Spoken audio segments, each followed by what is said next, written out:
तर पहा, असे प्रश्न नवोदय आणि स्कॉलरशिपला येतात. प्रश्न काय आहे पहा, आज शनिवार आहे, तर आजपासून पुढे 94व्या दिवशी कोणता वार असेल?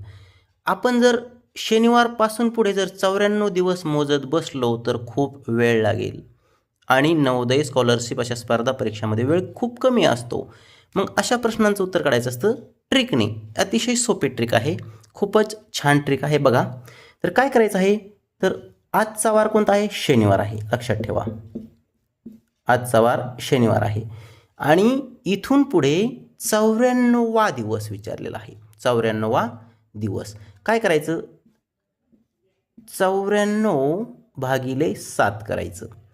बघा, भाग देऊन घेऊ पटकन. 7 एक 7,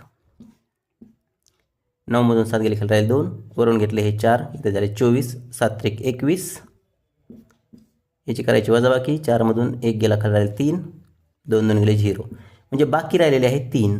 तर आपल्याला फक्त इथं बाकीचाच विचार करायचा आहे. बाकी किती राहिलेले आहे? 3. तर काही नाही, फक्त 3 याच्यामध्ये ॲड करायचे आहेत 3 दिवस. म्हणजे बघा, आता 94व्या दिवशी जर म्हटलं तर बघा 3 दिवस ॲड करायचे शनिवारच्या पुढे. रवी पहिला दिवस, सोम दुसरा आणि मंगळ. म्हणजेच 94व्या दिवशी मंगळवार असेल. अतिशय सोपी ट्रिक आहे. तुमच्या मुलांना हा व्हिडिओ अवश्य दाखवा आणि व्हिडिओ जास्तीत जास्त शेअर करा. परत एकदा ऐका की 7ने भाग दिल्यानंतर जी बाकी राहील ती फक्त ॲड करायची आहे. पुढे जर विचारलं तर ॲड करायचं, मागे जर विचारलं तर याच्या मागे जायचं. धन्यवाद.